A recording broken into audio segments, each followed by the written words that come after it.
Okay, welcome to episode 1 of a new video series I'm going to try to do called Kenpo Corner. And in this video series, I want to try to cover, just take like one technique or one section of a kata or one section of history, and we'll just spend some time discussing that and going over my thoughts on that particular subject. The first one I thought we would do after thinking about it I'm going to do today is delayed sword. Now, with this particular one, I'll go over some variations with it and how it's different among the systems. So, let me bow in, and we'll get going. Okay. Alright, now, delayed sword. I chose this particular technique because it's the same technique in all three Kenpo systems. And when I say that, I want to make myself clear that I'm talking about American Kenpo, Tracy's Kenpo, and White Tiger Kenpo.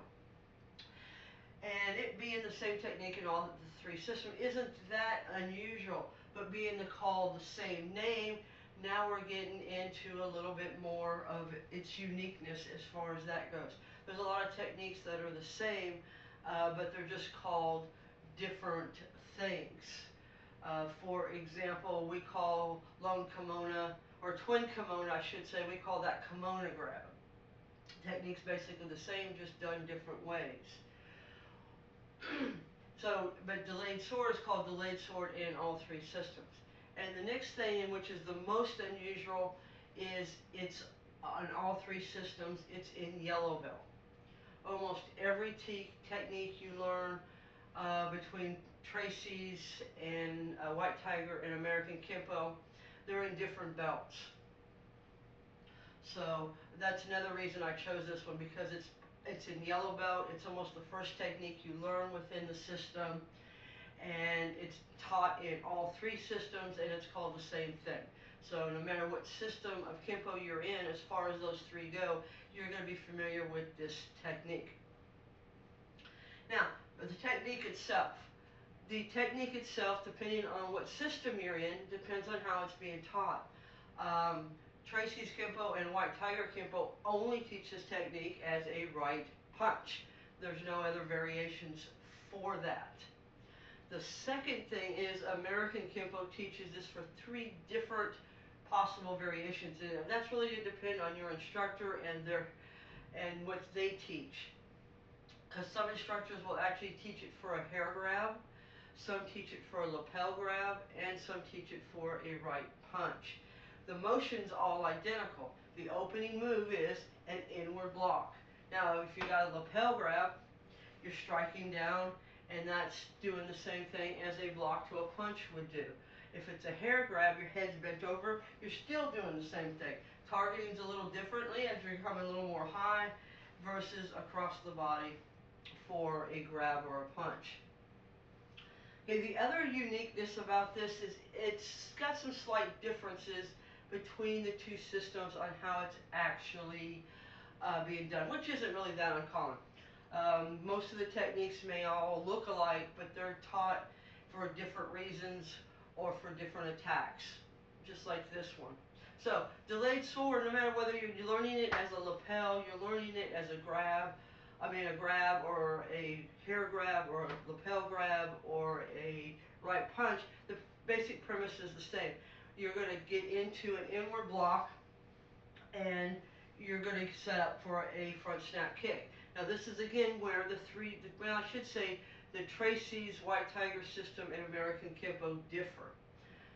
American Kenpo teaches this as a step back into a neutral bow as you throw what they call a downward or inward downward hammering block, because they're assuming it's a lapel grab, so they're coming in and striking down on that arm rather than just striking out. And where a White Tiger and Tracy's, we strike out and we draw a cat, because we're assuming we don't have the room to back up. We cannot go into a fighting stance or a neutral bow. We can only go to a cat stance. So if we were up against a wall, maybe pinned to a car, there's people around, whatever the reason is, we cannot step back into a full neutral bow, so we draw to a cat. This also teaches students to set their cat stance up. Because one of the things we teach beginning students is if you're in a confrontation, you can put your hands up and draw to a cat. Now this is your opening move, basically, of delayed sword. All you have to do is add the block. So at the very beginning, they're learning how to separate themselves up, plus get into a position to strike. So if you're an American Kenpo, you're going to be striking more down and stepping back into a neutral bow. If you're learning the White Tiger or Tracy's system, you're going to step back into a cat with a inward block. This sets up the front snap kick. Now from there on out, the technique is the same no matter what style you're learning, because you've already got your setup, so you're going to immediately front snap kick the groin. They're going to double over, and you're going to either use dropper body weight, or what American Kenpo calls marriage of gravity, and you're going to drop down to a chop to the collarbone. So there again, this shows you how similar the technique is in both systems. Terminology is slightly different, but the basic concept and premise is the same. 1, 2 for delayed sword, or you step back and then throw the kick and chop. The only other big difference between these two techniques with American Kenpo and Tracy's Kenpo and White Tiger Kenpo is American Kenpo crosses out of every technique. We don't cross out of our techniques. Once we've thrown our kick and we've done our chop, we're going to stay there in case we need to re-engage.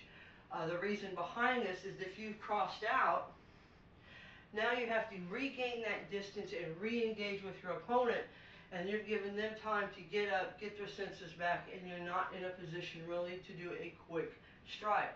You could do maybe a final strike if you did like a crossing back kick or something some kind of kick that gained distance, but that would be kind of obvious unless you did it very quickly.